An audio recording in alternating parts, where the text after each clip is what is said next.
I walked through the gate of my son James's long-awaited new home, feeling proud. As I stepped out of the car, I was greeted by the sight of a spacious yard typical of American suburbs. A well-maintained lawn, vibrant flowers, and a newly built house with a modern, simple design. I caught my breath and whispered to myself, "He's grown up so well." This house was the result of years of saving by James and his wife Sarah. James, now 38, works as an engineer at a local IT company. He's grown into a serious, honest man who values his family. Sarah, 36, is an elementary school teacher. She's been working part-time since Emma was born, but her passion for education hasn't waned. It's always impressive to see her surrounded by children, treating them with love and care. Their daughter Emma, my granddaughter, is 6 years old. Active, cheerful, and always curious, Emma is my treasure. She seems like an ordinary girl, but I'm often surprised by her sharp intuition. Sometimes it causes worry, but today I was determined to forget such concerns and enjoy our time together. The front door opened, and Emma came running out to greet me energetically. "Grandma," she called out, her small hands gripping mine tightly. The warmth of her touch warmed my heart. "Emma, you've grown so much. How do you like your new house?" I asked with a smile. Emma grinned and said, "It's so big." But she hesitated for a moment, then quickly added, "I'll show you my room," as she pulled me into the house. The interior was spacious, with modern furniture and harmonious color schemes. The living room had large windows letting in natural light, creating a comfortable space. The kitchen was equipped with the latest appliances, beautifully arranged to reflect Sarah's taste. James was chatting with other relatives near the entrance. When he saw me, he smiled and approached, saying, "Mom, thank you for coming." Seeing his calm expression, I felt pride in my chest. Sarah, busy in the kitchen, noticed me and greeted me warmly, "Welcome, Margaret." Her smile was still full of kindness, conveying her dedication to her family. This housewarming party gathered not only family but also James and Sarah's close friends and colleagues. As barbecue preparations were underway, children ran around in the garden. House tours are typical at American housewarming parties, and guests were discussing the house design and furniture as they went from room to room. I occasionally heard comments like, "What a modern and beautiful house," and "I want a kitchen like this." I felt proud of my son and daughter-in-law's success. I was grateful to be gathered here to celebrate this day, watching over their happy family. As the lively housewarming party progressed, I suddenly noticed that my granddaughter Emma's behavior was a bit different than usual. She had been laughing innocently just moments ago, but now she was quiet, staring intently at the second floor from the corner of the living room. For a 6-year-old, her expression was unusually serious and somewhat fearful. A twinge of unease rippled through my chest. Emma had always been a bit different, especially sensitive for a child. From a young age, she had been attuned to subtle changes that other children wouldn't notice. She often sensed minute shifts in family or friends before anyone else, and sometimes she would be afraid of something in the house. I was a bit worried about Emma, but in the busyness of the party, I tried to push away that anxiety. "Grandma, is Emma okay?" James asked. He must have noticed that Emma had become a bit quiet. I forced a smile and shrugged lightly. Children sometimes get tired suddenly. No need to worry. But I felt like I was trying to convince myself. Emma looked up at me with an expression that suggested she wanted to say something. However, her small mouth remained tightly closed, no words coming out. Emma seemed to have been feeling uneasy about the new house since they first moved in. At first, everyone in the family dismissed it as stress from moving, but it seemed to be more than that. When I visited once before, Emma had tugged at my sleeve and whispered, "Grandma, this house is a bit strange." At the time, I brushed off her words and laughed it off, but now I was beginning to think that maybe she had really sensed something then. Amidst the noise of the party, I occasionally followed Emma with my eyes. She was playing with her friends and cousins, but every so often she would stop and stare towards the second floor. Her gaze was as if she was searching for something, and it made my chest feel heavy. "What's wrong, Emma?" I asked, but she just shook her head without saying anything. Her gesture made me feel a bit irritated, but at the same time, I was afraid of hurting her sensitive heart. I pulled her close and stroked her head, whispering, "It's okay." But even then, her eyes were turned back towards the second floor, as if she didn't believe my words. The party continued. In the garden, the barbecue was being grilled, and laughter echoed. Adults were discussing the house design with wine in hand, and children were playing tag. James and Sarah seemed to be relaxing for the first time in a while, and I smiled at their happy appearance. In the midst of this, Emma came back to me. Her expression was dark, and her eyes looked somewhat frightened. "Grandma, I don't want to go upstairs," she said in a small voice. Her words resonated strongly in my heart. It was rare for her to speak so seriously. I looked at her intently, feeling the weight of her words. However, the adults around us were busy, and no one else noticed Emma's anxiety. "What's up there?" I asked gently. Emma hesitated a bit, then gripped my hand tightly with her small one. "There's something there." Her whisper rang in my ear like a small bell. At that moment, a chill ran through my chest. But I deliberately swallowed that fear and smiled calmly to reassure Emma. "I'm sure it's nothing. It's a day for celebration, let's enjoy it." Even as I said this, my heart was unsettled. I could feel Emma's anxiety slowly spreading within me. After that, Emma started playing with the other children again, seeming a bit calmer.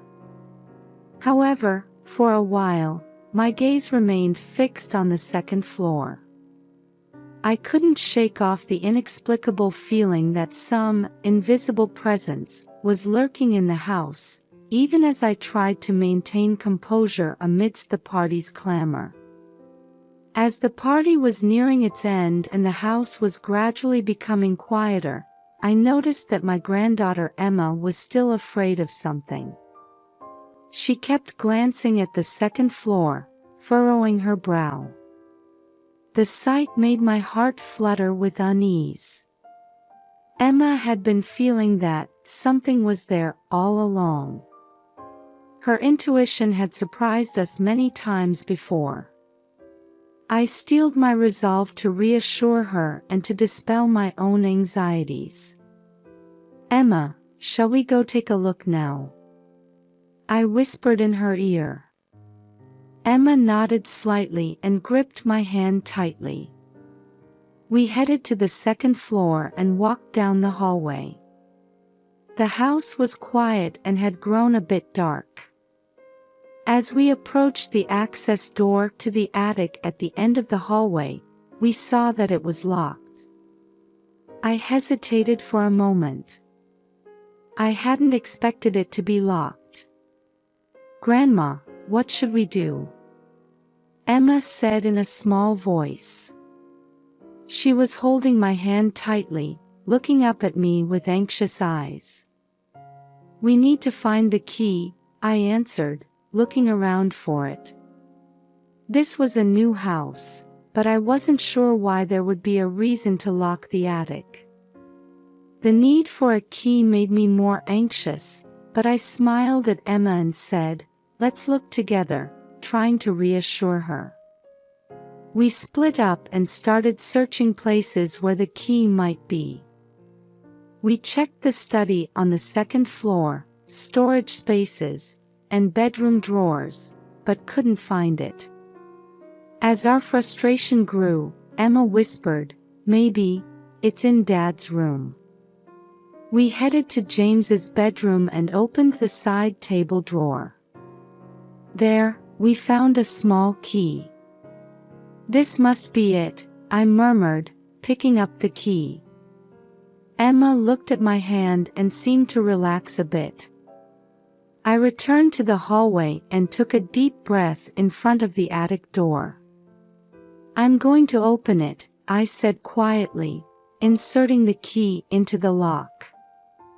The sound of the key turning echoed in the silence, and the door slowly opened. A cool breeze flowed from the attic, and my heart was wrapped in even more tension. Emma was watching intently. The attic was dimly lit, dust swirled in the air, and the atmosphere felt heavy. I carefully stepped inside. Groping for the light switch, an old lamp cast a weak light. The attic was cluttered with old furniture and boxes, and a deafening silence prevailed. Then, something caught my eye.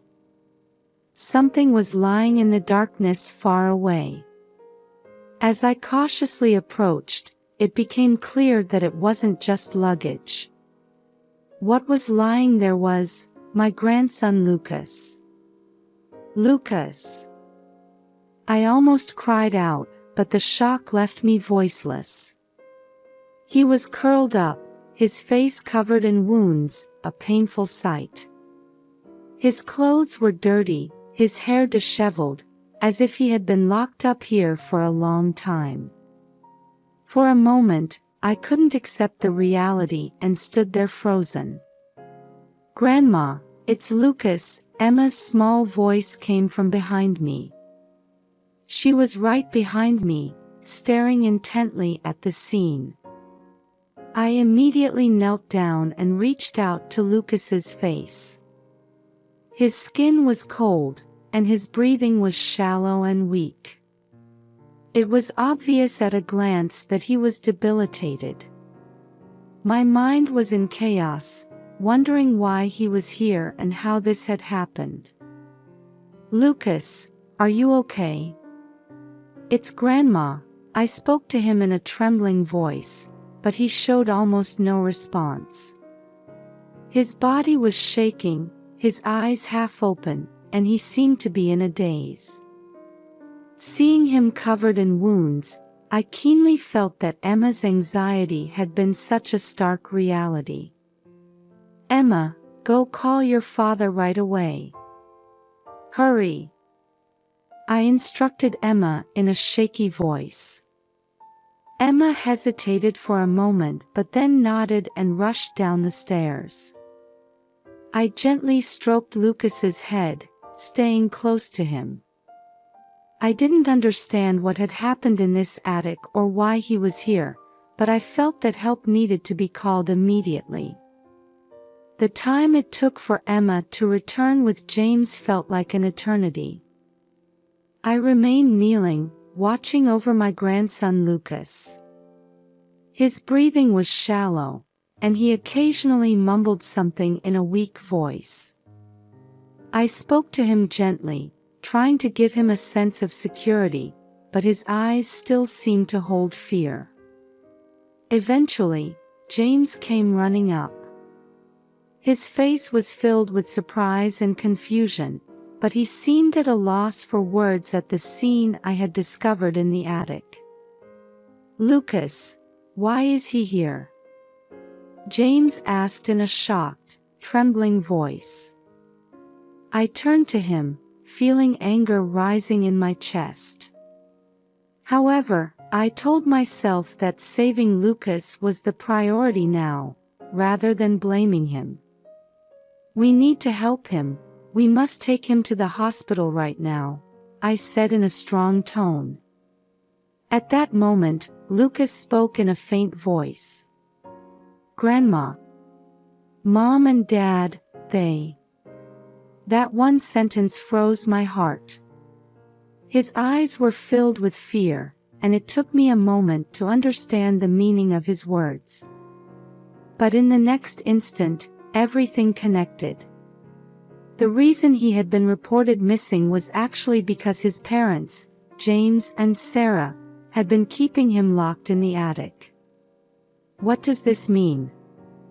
I turned to James, questioning him with my eyes. He opened his mouth but couldn't say anything. Instead, a momentary look of regret and guilt flashed across his face. We didn't know what to do." James finally managed to say. "What happened?" I asked calmly, but inside, anger and confusion were swirling.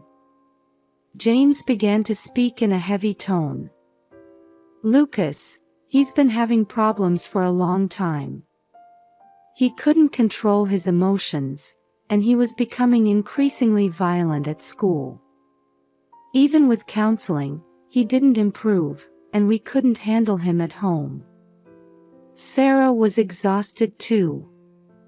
In the end, we thought, hiding him in the house was the only option." As I listened to James's words, I trembled at their cruelty. No matter what problems there were, locking him up couldn't be the solution. I sent James a strong look and spoke quietly but sharply, choosing my words carefully. "I don't understand what you were thinking, but Lucas is your son. There's not a single reason that could justify doing this." James lowered his face and said nothing. I immediately picked up the phone and called the police. Considering the seriousness of the situation, I felt that not only did Lucas need to be saved, but the family's problems needed to be addressed from the root. While I was explaining the situation to the police, Lucas slightly opened his eyes and grabbed my hand. "Grandma. I'm sorry," he said weakly. "It's okay, Lucas. You've done nothing wrong." I gently squeezed his hand back, answering while holding back tears. Seeing Lucas's weakened state, I could painfully feel how much suffering and loneliness he must have endured. The police arrived, and the house was suddenly enveloped in tension. James and Sarah were questioned by the police, and Lucas was immediately taken to the hospital by ambulance. I stayed by Lucas's side, vowing that he would never go through something like this again. As the police investigation progressed, the family's problems came to light one after another. It became clear that James and Sarah had been struggling with their relationship with Lucas for a long time and had gradually become cornered. However, the method they chose could never be forgiven. I couldn't suppress my anger and disappointment towards James, my own son, but at the same time, I realized that they too had been suffering, and complex emotions spread in my chest. However, at that point, my greatest concern was to protect Lucas and Emma. I felt it was my mission to ensure they could return to a safe and secure place. With strong determination in my heart, I waited for the police investigation to end, resolved to do everything in my power to protect Emma and Lucas's future. With Lucas safely rescued and his parents under police investigation, I felt proud of my actions. Even though the family's dark secret had been exposed and we were facing difficult circumstances, I had managed to protect my grandchildren. Afterwards, James and Sarah were arrested and temporarily separated from their children. When the fact that Lucas had been confined in the attic came to light, Child Protective Services immediately intervened, and severe punishments were imposed on the parents. During the trial, it was discussed how James and Sarah had made an extreme choice as a way to deal with Lucas's behavioral problems. They deeply regretted their mistakes and repeatedly apologized sincerely to Lucas. James, in tears at the court, stated, "We couldn't handle him anymore and isolated him intending to protect him, but that ended up hurting him. We can't regret it enough." Sarah also tearfully apologized, saying, "As a mother, should have supported him more. What we did to him is absolutely unforgivable." The parents were placed under probation and required to participate in counseling and family relationship rebuilding programs. Under the supervision of Child Protective Services, they were allowed to reunite with Lucas and Emma, and preparations began for a new start as a family. It was several weeks later when they were able to return to daily life after the incident was resolved. Lucas had successfully received treatment at the hospital and was on the path to recovery, both physically and mentally. During his confinement, his life had been extremely harsh. Lucas was 9 years old, still small, and for a growing child like him, the confinement had caused great suffering. Lucas, hidden in the attic by his parents, was forced to live a very limited life. The meals given to him were meager, mostly canned goods and preserved foods, hardly balanced nutritionally. He couldn't exercise sufficiently, and his physical strength had drastically decreased. He wasn't allowed to take baths, and his hygienic condition had deteriorated. He was near his limit both physically and mentally, and the impact on his health was significant. The parents, as a solution to his behavioral problems, ultimately thought hiding him in the house was the answer. Lucas had difficulty controlling his emotions, and incidents of violence and impulsive behavior at school had increased. Even with counseling, his condition didn't improve. The parents gradually felt cornered and convinced themselves that isolating him at home was the safest option.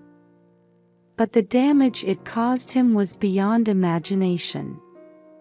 Margaret stood by Lucas during his treatment while also focusing on caring for Emma. She was determined to build a new life with her family to protect her 2 grandchildren. James and Sarah are now undergoing psychological counseling together, aiming for the healing and regeneration of the entire family. Although their actions were inexcusable, Margaret decided to support them in standing up again as a family rather than completely cutting them off. One day, Margaret took Emma and Lucas to a nearby park. It was a typical suburban American park, filled with the sight of children playing energetically. Emma slid down the slide, while Lucas gently swung on the swing, a peaceful expression on his face. His face no longer showed the fear and terror of before, and Margaret felt that his heart was slowly but surely healing. "Grandma, today is fun," Emma said with a smile. Margaret squeezed her hand back and smiled softly. "Yes, and there will be many more fun times ahead." At that moment, Lucas also smiled faintly. He hadn't fully regained his energy yet, but there was definitely a light of hope shining in his heart. Margaret renewed her resolve to walk the long road ahead with them. Her strength and love had saved the family and opened the door to a new future. In this everyday moment, the time they spent together became a healing force for the family, and they began to walk